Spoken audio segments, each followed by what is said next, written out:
ꯑꯁꯤꯒꯤꯁꯤꯗ ꯂꯥꯛꯆꯔꯤꯕ ꯄꯥꯏꯂꯣꯠꯄꯨ ꯀꯧꯁꯤꯟꯖꯔꯤ꯫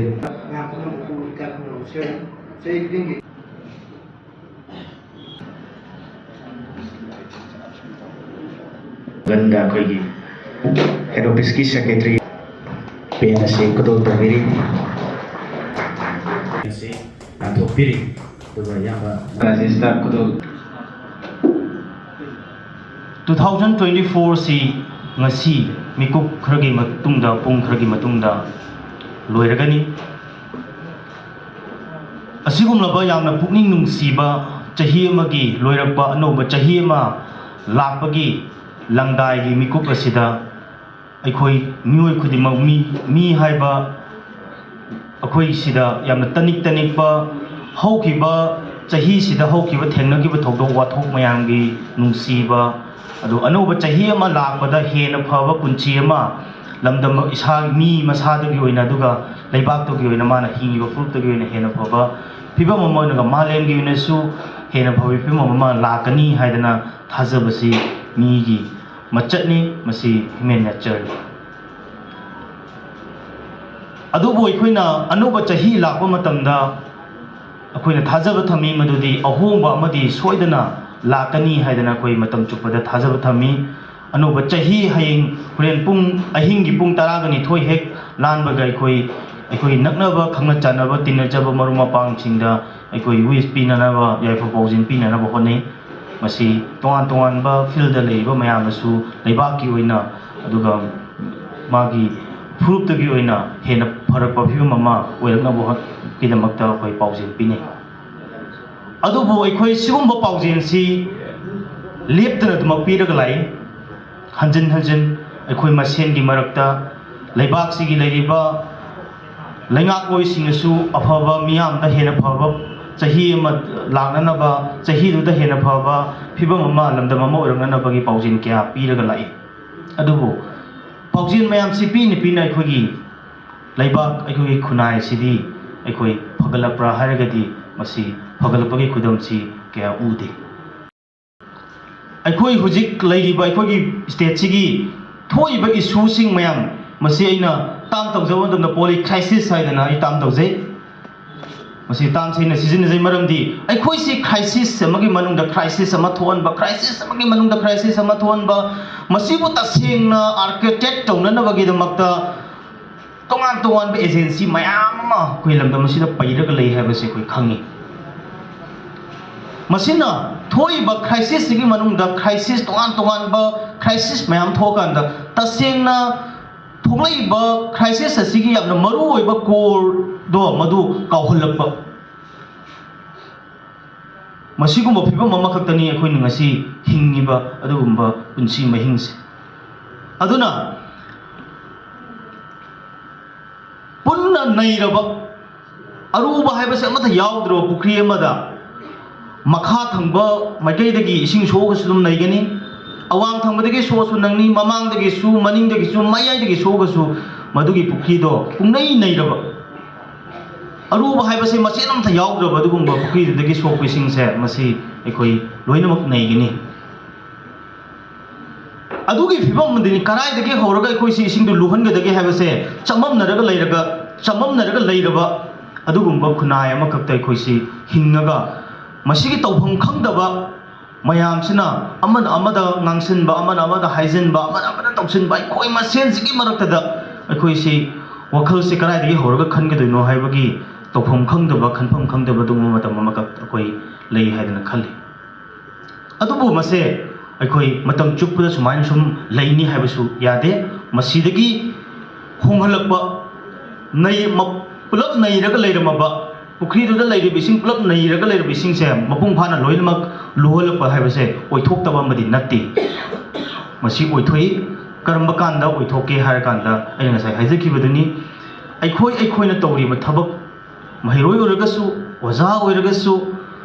aduga politician oragasu aduga tongan ba hiramda leibiriba dung sigi lakpiba media isin nausingna leibaki damada kathoga loriba thodang masidasu henna kari tawba yabage haiba mayam se koi khannaba aduguma metam ama oire hedana khalli maramdi oza haibasi mahiroi ama mahiroi to khangatana magi laibak tu sem na hona bada loba achoba human engineering amani engineer amani haidana koi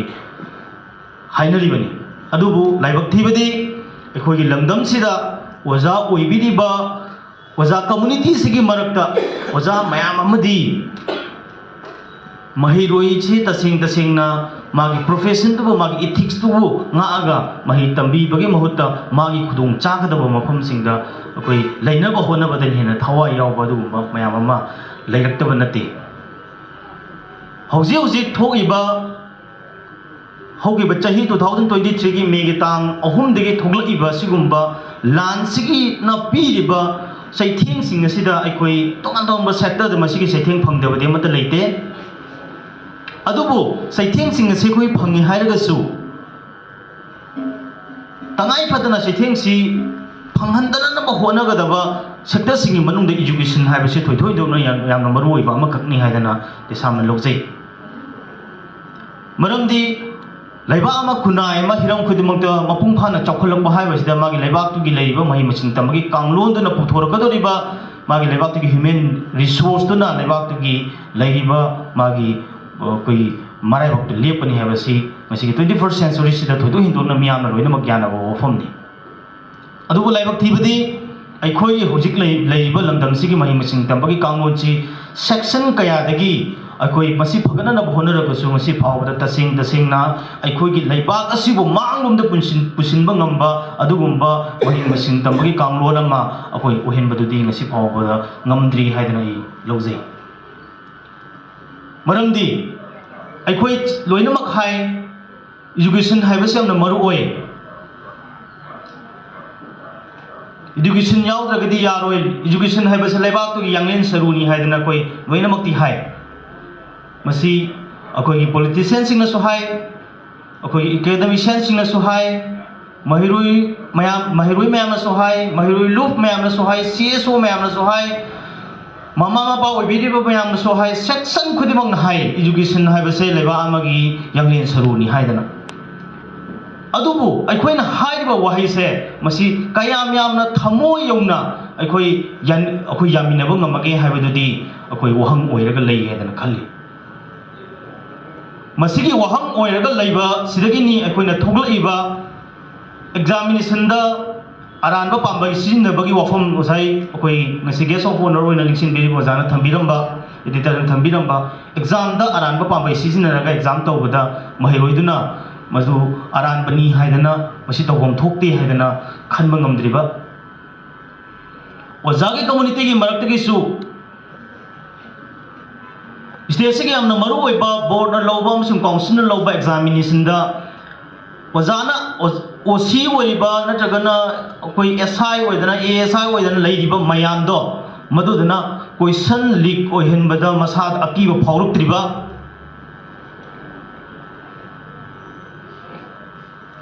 oza oiraga lainga ki soisanu private ki soisanu takpi riba mahiroi singdu mapung phana phajana hainanaba takpi bagi mahutta tawdaba yadaba amakha oina tawbagi wakhal leiriba